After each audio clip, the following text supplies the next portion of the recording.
Hey hustlers, Candace here with episode 3 of Pretty Rich Hustle podcast. I am super excited today to bring my special guest, Miss Brandi, in today, and we're going to have good conversation. So we're going to jump right into it. So hello, Miss Brandi. Hello, Candace. Hello, hustlers. I just love you, girl. You know you are such the bomb.com. Thank you. Tell the people a little bit about who Brandi is. Well, Brandi is a pretty hustler trying to get the rich inserted into the middle. But I'm just a hometown girl with a million hustles. What do you call it? A serial hustler? Serial entrepreneur. Yeah, serial entrepreneur. Or serial hustler in this case. No, just making money on the side. Okay. A lot of the things that I do are for fun. Okay. And if I can make money having fun, then why not? Okay. So, Okay. I'm a mom. I'm a wife. Amongst other things, the list could go on and on. So I'll just stop there. We can get into the rest later. So which one of your hustles today, darling, will we be talking about? So today we're going to talk about Irrescentstible candles, which is my luxury candle line. Okay. I know you hear that word luxury thrown around a lot, but I'm really trying to capture the essence of true luxury. So, I know we'll get into that later and I'll explain. Okay. Well, actually, go ahead and let's get into it. So how did you get started with Irrescentstible candles? So candle making actually started out as therapy for me. I was looking for an outlet to kind of reduce my anxiety. And so I was just doing some online searching and I buy candles all the time and it was getting really expensive. Okay. And so I just started playing around and I found my niche, and so a few of my friends and family members were like, you should start doing this and making money if you're going to be spending all this money because candle making is expensive. You cannot just get in the lab and make a candle. You have a lot of testing, a lot of research, wicks and different waxes and fragrances and the percentage and all that. So it takes a lot of research. And so if it's not something you don't want to do, don't start it because it's a lot, But like I said, it started out as therapy for me. And even now when I get real anxious, even if I've, got a full stock, I'll just go in and start trying to create something fresh, something new, So that's how it started. Okay. So what was the inspiration behind it all? So the name Irrescentstible. Let's talk about it. That came from, I'm an Aries, for those of you who don't know. If you're watching this and you know me, you probably do know. But I always say that I'm Irrescentstible, right? Okay. And so I was trying to come up, I was at work one day and one of my sorority sisters, we were talking about the candles and we were trying to come up with names. Okay. And we came up with like a million names. Okay. And I said something about, girl, it's all good because I'm irresponsible, so whatever I make, they gonna buy it, right? And she was like, irresponsible, and I was like, I don't know who said it first, but Irrescentstible came up, and that's what we stuck with. Perfect. That's what we stuck with. So I heard you say line sister. Well, yes, I am a Delta. Okay, Delta Divine Gamma, Nine. Spring '04 at Texas Southern University. Rep. Yes, 27 reasons why anything goes. But anyway, let me stop. But yeah, she actually wasn't my line sister. She was just one of my sorors from a different chapter, but we worked together and we kind of grew close. And so she helped me get it started, like on paper. Like, well, how are you going to scale it? Things like that. Got you. Well, okay. See, I never pledged. So how was the pledging like? How was that? Like, I will say when I got to Texas Southern, I had been to a few colleges. I was 23 when I got to TSU, had just moved back from Atlanta, and pledging actually, I'm going to say it got me through. Really? Yeah. Did you want to be a Delta? Did you go to pledge? I always wanted to be a Delta. So let me tell you something. My mother had me in TICA, which is an AKA-sponsored youth program. Okay. And that's when I was in like junior high, and I knew then that I wanted to be a Delta. Because all of the influential women in my life who I admired, they were Deltas, and they were doing great things in the community. A lot of them are in the Lamarck alumni chapter. Some of them have gone on to glory. But yeah, I always knew I wanted to be a Delta. field. So there was no other choice for me. Wow. No other. So Okay. yeah. So how long have you been doing Irrescentstible? 2021. So 4 years now, 4.5 years. Yes. Okay. Mhm. All right. Yep. The first year was all testing and Okay. giving tons of candles away, Okay. asking people, what do you think? How does it smell? How long does it burn? Things like that. Girl, I spent so much money testing. Wow. Yeah, it was a lot. And at one point I was like, something has to give, you know. Okay. But I mean, eventually Right. it panned out and here we are. But even 4.5 years later, I'm still testing because every time I come up with a new fragrance or a new vessel, you still have to go through the testing process. You can't just say, oh, I like that vessel. I like that wood wick. I'm going to use a small wick in this and that fragrance. So what is a vessel? Explain so that a to vessel us. is the actual jar that the candle goes in. Yeah, so we call them it's a vessel. Wow. Yeah. Okay, I learned something today. Yes. But yeah, so I mean, it's always testing involved. You can't just say I'm going to make candles and All right. sell All right. them. So you said luxury. So is that what sets your candle business So no, that's apart? not what sets it apart actually, because you have a lot of luxury brands like Joe Malone and Harlem Candle Company, which is a black-owned candle company, Guillory Candle Company out of Houston. Okay. Those are all luxury brands as well. But I think what makes you luxury is, I'm going to say your branding. Your branding, your target demographic, who you're trying to sell to. Those are the things that determines whether or not it's a luxury candle, in my opinion. Okay. So when I developed my brand, and I'm actually in the process of rebranding now, but when I developed in my rebranding now, I was looking to be along the lines of Joe Malone. Okay. Not as expensive as Joe Malone. Okay. But, you know, even though I call it luxury, I still want it to be affordable for, you know, let's say the middle class, family or person.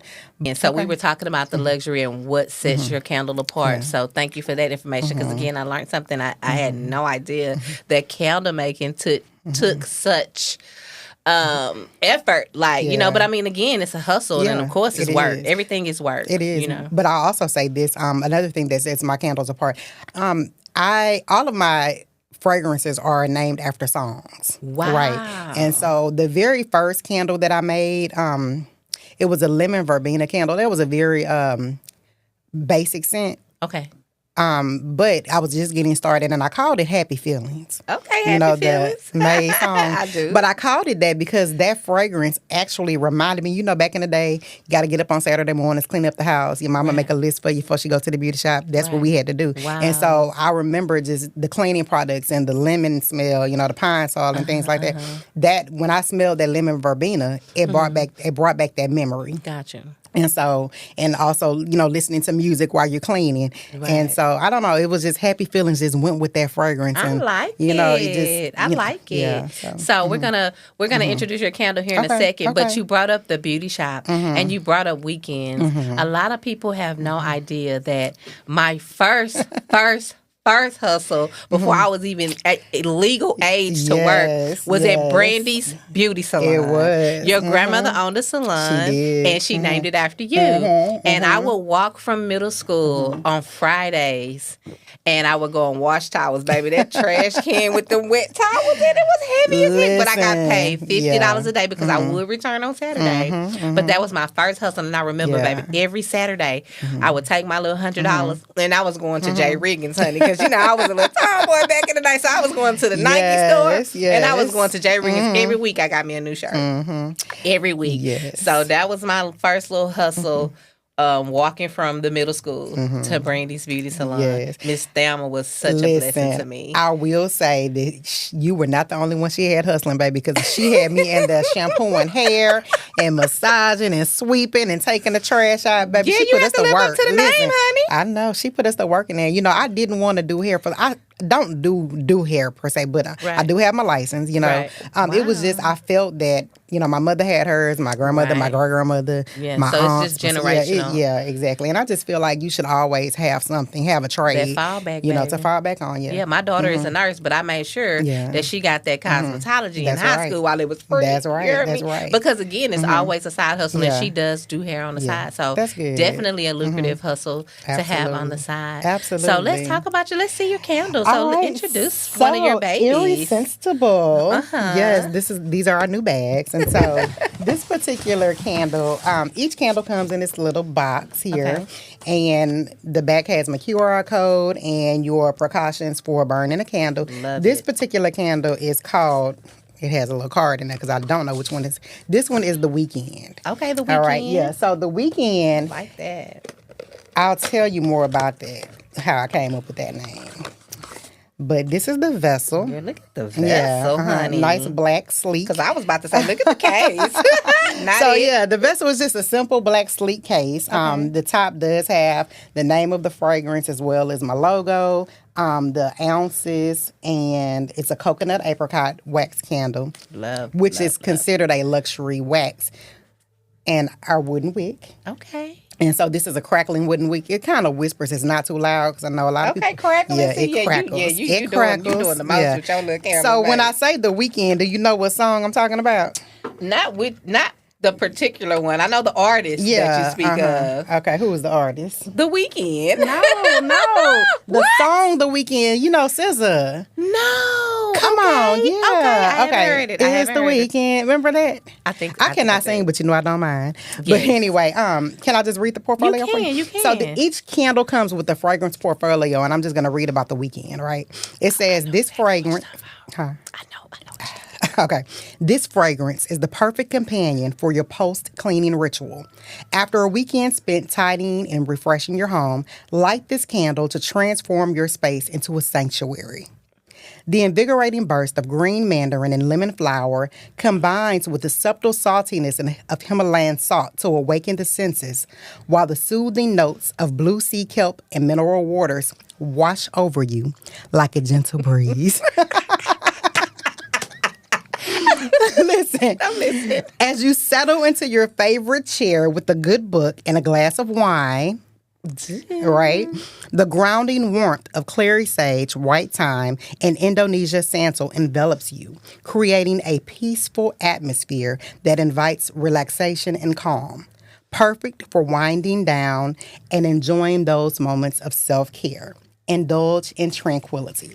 So each candle comes with the fragrance portfolio. It's kind of like a little mini story. OMG. As well as your candle precautions and a little sticker you can put on your computer or on your notebook, whatever you want to. And, of course, my card. Yes. And just like the box, the card has the QR code, so you don't have to type a website in. Just scan it with your cell phone. I'm loving it. And the website comes right up. I am loving it, honey. Yes, thank you, ma'am. I am loving Thank it. you. All right. So. Yes, let's sit her up here. Oh, did you need to smell it? Okay, let me So smell basically what I just read was the fancy way of saying sea kelp and sage, okay?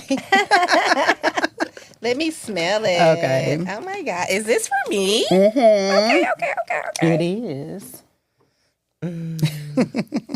Yes, I need her. Yeah, it's really a good like a bathroom scent or in your kitchen or something. Awesome. Yeah, it's beautiful. I'm loving Thank the vessel. you. I love you. the box. I love the packaging. I just love it. Definitely luxury, darling. Thank you kindly. Yes, Thank you. Yes. Congratulations. Thank you. Put it in your bag. Okay. Here you go. Thank you. You're welcome. Absolutely, darling. We'll set her right there. Yes. Okay. So moving right along. So you mentioned that you were a mother, a wife. I am a and mother all of these good and a things. wife. Yes. So a mother of one daughter. Okay. She's going into high school this year. Is she? Girl, she's about to be a freshman. Okay. And she's coming up with all these things that she should be able to do since she's a freshman. Okay. I'm like, no, you cannot have boy company. No, ma'am. No, ma'am. No. Don't be putting her business girl, out in the street I know like she's that, gonna be mad. Cut that. Okay. No, we're not cutting. We're gonna leave it right in there. Listen, but no, she wants a job. You know, I'm like, Jordan, you cannot work. She plays volleyball year round, so I don't understand how she's going to work and do that, right? And not only that, I'm trying to explain to her, Jordan, if you get a job, that little check you're going to get for those few little hours, it's going to cost me more in gas and wear and tear to take you to the job. So it doesn't make sense. The only thing that I can see as being beneficial is she's learning responsibility, going to work, showing up, and understanding that you're working hard for that little check. So you need to go and get an education so that you can have a career and not just a job, you know? And that discipline, I think, will help her through the remainder of high school, being that she's going in to be a freshman. Yeah. Because, you know, some of these children off the chain, baby. Yes, but, I mean, you're the mom. You're the mom. Yeah. So I have been blessed. I've been blessed with her. She's overall a good kid. You know, all kids, you know, the girls have their little attitudes from time to time. And it's such, you know, they are expensive. But overall, that's my girl. Okay. That's my girl. So how did parenting affect your hustles, or did it inspire any of your hustles? Well, sometimes she will get in there and help me. Like anytime I'm starting a new project, like I've been doing incense and laundry boosters. Okay, so you're adding too. Yeah, okay. I'm just in the testing phase right now, but she'll get in there and try to help me out and ask a lot of questions or say, no, you ought to try this, you ought to try that, you know. So she will help at first. Then it gets a little boring to her and she'll go back to her room and get on the phone. But it's not really tough because honestly, I will say when it's time to be a mom, when it's time to be a wife, when it's time, I can shut everything down. That's why when I am in the studio, I try to, you know, make as many candles as I can, you know, just stock up so that I won't have to be in there so often. You know, like I'll take a day or two and just make candles, you know, so that I have the time that I need to do the other things, you know. Yeah, because being a wife and a mom, it's a full-time job in yes, itself. it is. It's it is. Definitely. Well, I tip my hat off to any entrepreneur, any woman that's hustling out here, that's juggling motherhood and marriage, because it's definitely work. Yeah, it definitely is. work. Definitely. All right, so let's talk about some of your accomplishments. But before we go there, we talking about candles today. Yes. But Brandi, you're in travel, honey. You do T-shirts, babe. Yes, I made this one that I have on. This real is a simple estate. shirt. I am. Like, come on with it. Like, let's talk about some of that. I think one of the major things that keeps me going with the hustles is knowing that I don't want to be broke. Period. That's it. Period. That's the bottom line. Period. You know, there is always something that I can do to make some money. And the reason I have to be an income generator is because I like to spend money. That you know, so I have to make it. You know, I'm a teacher. That's my main. You know, and I didn't even mention that. That's my salary. You know, but I don't want to spend my salary on the extras. I just want to save what I can, and use my hustle money to do the things that I want to do. You know, like travel, because I love to travel. I mean, just hanging out with my friends, with my family, and just karaoke. Girl karaoke, baby. I was. Now let me. No, I do love karaoke. Listen, babe. I do. I love a mic, baby. So talk about that education. So because now, you know, we see so much happening in the schools today.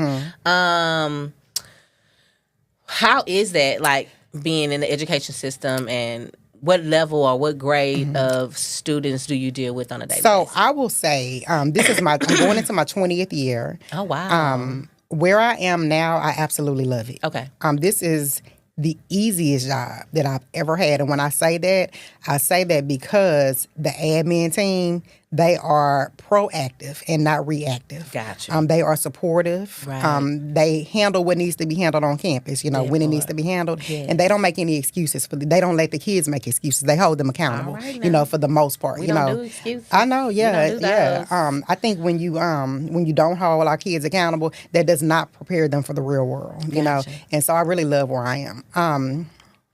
I have been on some campuses in some districts that have been horrible. Gotcha. I won't say any names, but I mean, it's just we're not serving tea tables. No. Honey. It's just I'm very happy where I am, and I can see myself retiring from where I am. Okay. So, yeah. And I only have 7 years and 5 months to retire. Okay, retire. I keep saying that I probably won't, but you know. But when you do, so what are your plans? Like, what do you plan to step into full time? Like, what is your retirement plan? Well, I have a couple things that I'm thinking of. I really don't have a concrete solution right now, but I do have options. Okay.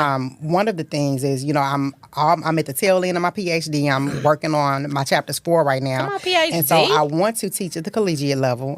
Part-time. Nice. Yeah, I don't want another full-time when I retire in education. Okay. That's one option. Also, real estate. You know, that was why I went into real estate. Honey. Yeah, that's why I went into real estate, thinking that when I retire, I can do that full time. You know, but one place that I have thought about going back to is the airline. You know, I used to work for the airline when I lived. Knew that. Yeah, in Atlanta, I worked for the airline. Okay. And I want to train flight attendants. I really do. I think that's so fun, Yeah. But and you're already an educator, so that falls right in line with what you got going on. Yeah, that's what I want to do. Okay. Well, that's one of the things because there's a million things I want to do. So I think what I always just need to, the next thing. exactly. Because I ain't gonna lie to you, I want a salon too. That part I do, but I don't want to work in it. I just want to own it. Yeah, I want to own it. Yeah, but I just have to figure out, what's going to be the most feasible option for me. And then having a kid in college soon.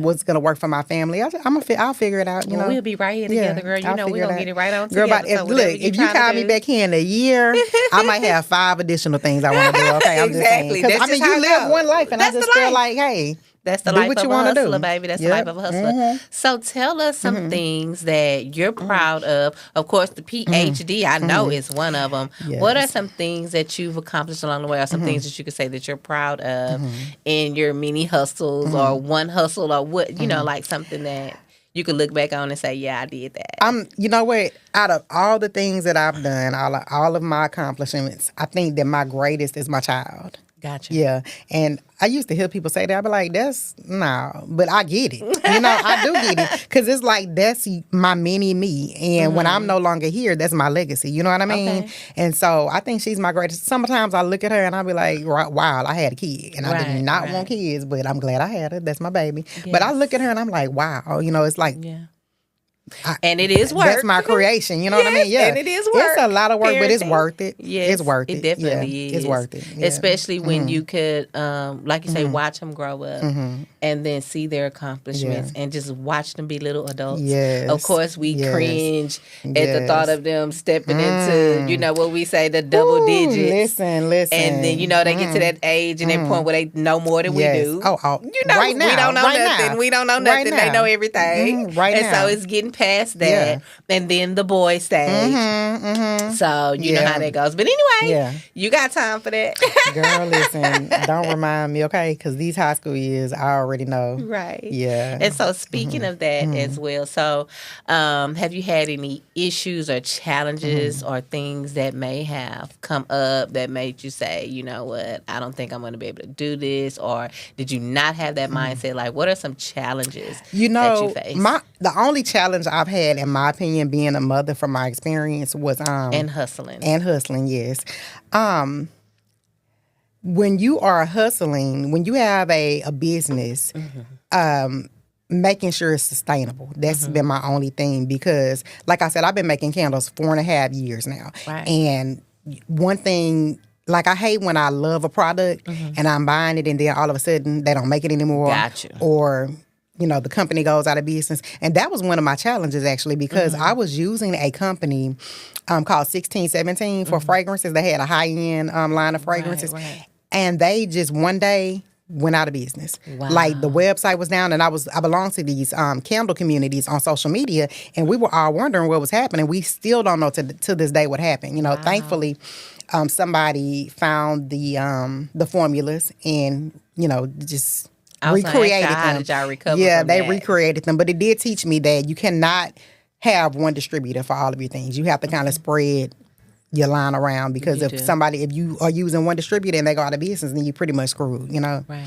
So that was my biggest challenge, when they went out of business. It was tough. But it was tough. Yeah, it was tough. How long did it take you to recoup? I'm going to say it took about 3 months, and and it wasn't because that's where all my fragrances were from. That was where my best sellers were from. Right, exactly. And so, like, Whip Appeal, that's one of my best fragrances. It's a manly scent. Yeah, it's Babyface.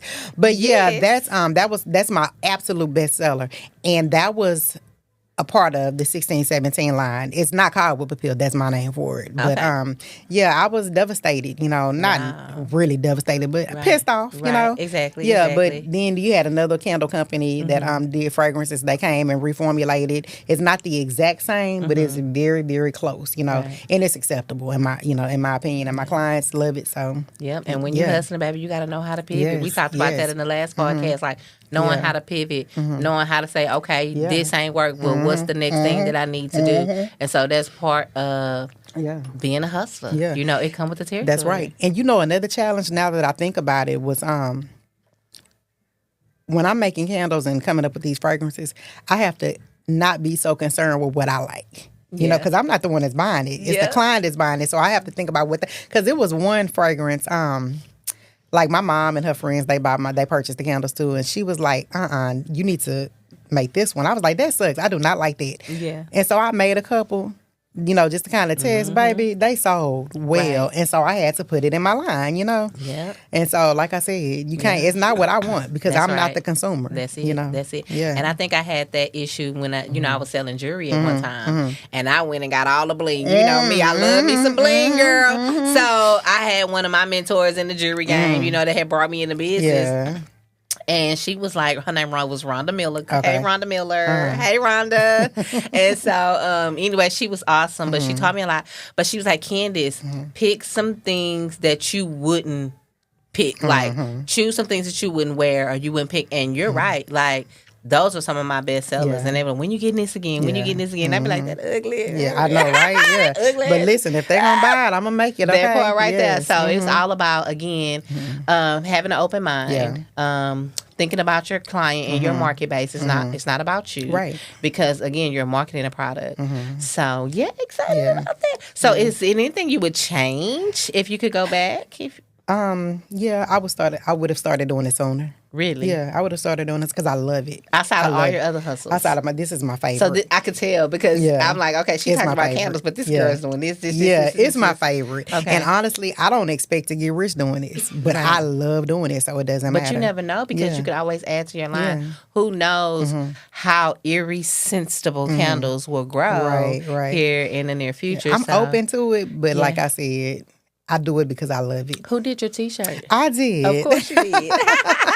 I did, girl. I pressed this shirt probably like 20 minutes before I walked out the house. I got you. Okay, so, all right, so that's about the only thing that you would change. Yeah. And I get that, doing it sooner. Yeah. They say we know better, we do better. But we have to learn and we have to grow. That's right, absolutely. And I think that's awesome. Thank you. So what advice would you give an up-and-coming entrepreneur that wanted to get in this game or that wanted to hustle or make candles? Like, what advice would you give them? I would say to join some communities on social media, learn the business, ask lots of questions like what's working. And I'm going to say we have a lot of gatekeepers in this industry. We talked about that. I hate it. Like I had a girl that worked with me at one of my old jobs.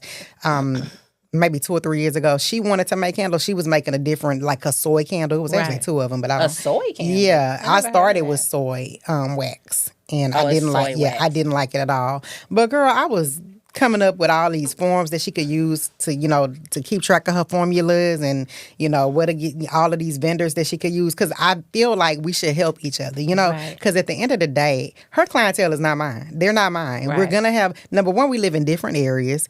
Number two, she a black woman trying to make it just like me. And if I can help her, I will. Right. And I just don't believe in gatekeeping. Right. I don't. And y'all know, y'all have a different following of people, a different following base. I heard a saying, it was years ago, I really don't remember who said it, but the saying was Target is not worried about Walmart and Walmart is not worried about Target. And so that's why I don't gatekeep. But check this out. At the Galleria, you got them all under one roof, baby. You got the Gucci, Chanel, and you got all of the top brand names. Again, they not worried about it. They could be right next door to each other. They not worried about everybody has a preference. That part. Yeah, everyone has a preference. And it's always something, especially when you're in business, a successful business, that's definitely going to set you apart from the competition. And you know what else? Customer service. Customer service. Because anybody can start a business. Yes. I say that all the time. But do you know how to run a business? Yes. And you can have a craft and you can have a talent. But a person will sacrifice your craft. They will sacrifice your talent to go to where somebody is treating them That's right. And you can have a better product and they're still going to go to someone else that's treating them better. That's treating them better. And that's how I am at restaurants. It's like I'm a tipper. Yeah. But I'm like, ooh, I just kind of cringe at the fact I'm like, oh, they're not doing what I need them to do. And because it breaks my heart because I love to give. I'm a giver. So I like that though. Right. And I love being in this space and I love being in the business of service. Yes. And so in a sense, this is a business of service because you're always having the client or the customer in mind. That's right. So I do like that. But anyway, so moving on. Okay. So I guess full-time real estate is what you really want to go into later, but this is really your passion though right now, like the candles. Yes. Okay. Yeah. Okay. Yeah. All right. So we'll do that. So how can the people reach Miss Brandi? The people can reach Brandi on Instagram at Irrescentstible. That's IRRESCENTSTIBLE candles. Well, Irrescenstible_candles. Or www.irrescensitiblecandles.com. I'll send you the link as well. Okay, yeah. So you We'll can add it you to can the add the link to the podcast and podcast. put the link on there. Yeah. And speaking of, this portion of the podcast is brought to you by Speak More, Make More, and of course, Irrescentstible Candles. We'll have the links attached to our YouTube video so you guys can check those out if you want to buy candles from Miss Brandi. And if you want to get into making your business a media business, so if you want to get into making your business a media business, we can talk about that. Okay. Click the link at the end of this video. And again, we want to thank our sponsors. So I'm thinking that we're almost about to wrap it up here. So are there any last thoughts? I would like to say it. I did mention earlier that I'm rebranding now. Okay. And so everything on my website is 15% off right now. Those are the things that I'm phasing out. Okay. So if you are purchasing something now, you won't get this because that's not what's there yet.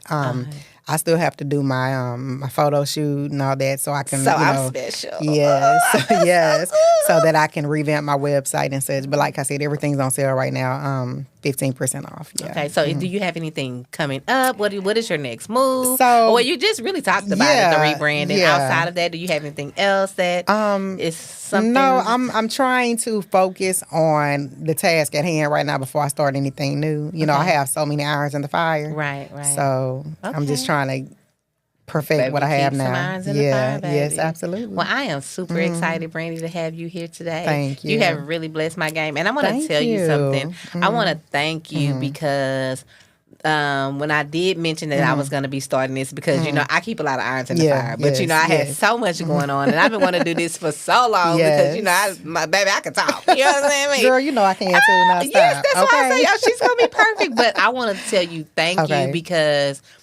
when you called me, because we don't get that too often, and I'm always big in talking about support, but you personally called me, and that touched me, like literally had me in tears, and I want to tell you that I appreciate you for that, because I don't get that a lot. You know, we, again, most times have more people that are trying to tear us down, or just the spectators, you know, that just sit back and watch, or, again, wait for the train to leave the station, but you personally picked up the phone, you took time out of your busy schedule to call me. So I want to personally thank you. You're welcome. For that, because you blessed my heart. Thank you so much. All right. So again, thank you so much for coming today. We're going to put all of your information at the end of this podcast. And we'll see you next time, because I will be back. I on. definitely will be back. Yes. So I don't know which hustle we're going to talk about next, but I'll be back. It don't matter. There's plenty to go Maybe around. 5.